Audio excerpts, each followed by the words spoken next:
Now let's go ahead and graph a few different logarithmic functions. This will also give us a sense of scale of what's going on in these types of functions in comparison to exponentials and polynomials. Before we go any further, let's go ahead and just make an explicit note of the domain and range of logarithm functions. And this is these domain and ranges comes from the fact that logarithms are, again, just inverses of exponentials. First, let's go ahead and list what the domain and range of an exponential is.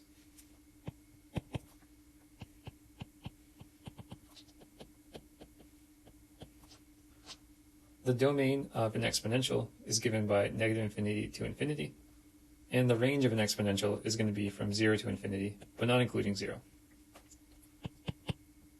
We'll go ahead now and look at the domain and range of a logarithm.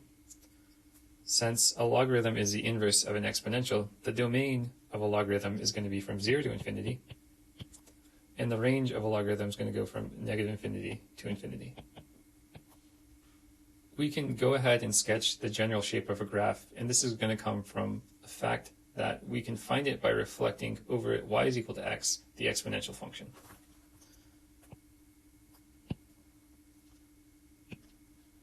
We're going to let this blue line be the line of y is equal to x, and we're going to let this green line be our exponential function. Call it ax. The graph of the logarithm is obtained by reflecting over our green graph to the following red graph. Since our exponentials grow very large very fast, what we're going to see in the behavior of logarithms is that they're going to grow extremely slow. So if we put very large numbers into our logarithm, we're going to get out relatively small numbers. One other thing that we should note about graphs of logarithms is that as x is approaching 0 from the right-hand side, then our y values are approaching negative infinity. But our x values are never allowed to actually touch the y-axis. And so we have at x is equal to 0, we have a vertical asymptote. Okay, let's sketch the graph of a logarithm.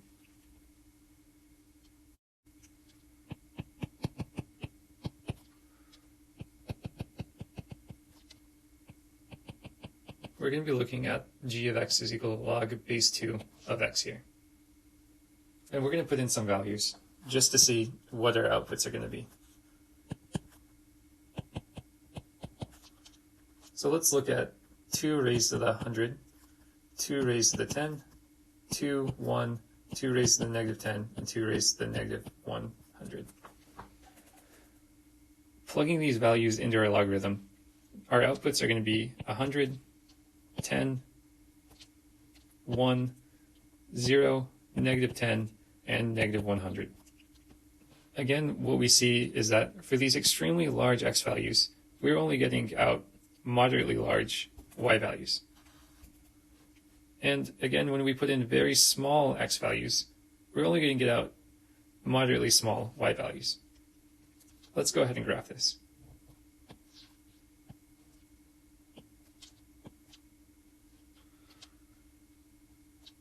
In here, really close, we have 1 and 2, and then let's say that this is 2 to the 10, and this over here is 2 to the 100. This is not to scale, but note what's going on is that the further we go out, our y values are increasing, but they're not increasing very much. And in the opposite direction, the closer that we get to the x-axis, our y values are decreasing, but again, they're not going to be decreasing very much. In the next example, we're going to go ahead and sketch a few different logarithms using transformations.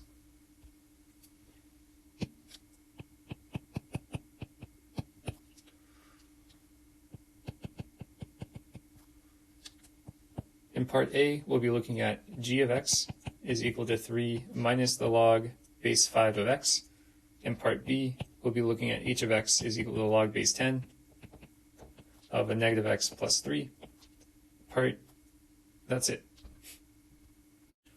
In the next example, we're going to go ahead and use transformations to sketch a few different logarithms.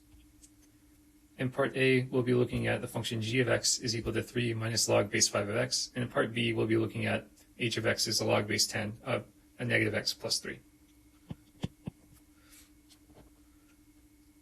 Starting off, our g of x is equal to a 3 minus log base 5 of x.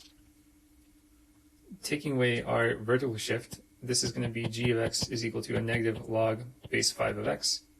And then we can go ahead and remove our reflection along the x-axis, and we just get log base 5 of x. Let's go ahead and graph all these transformations on one graph. We'll do it all in different colors. The first color is going to be red. Our second graph is going to correspond to the color green, and our third graph is going to correspond to the color blue.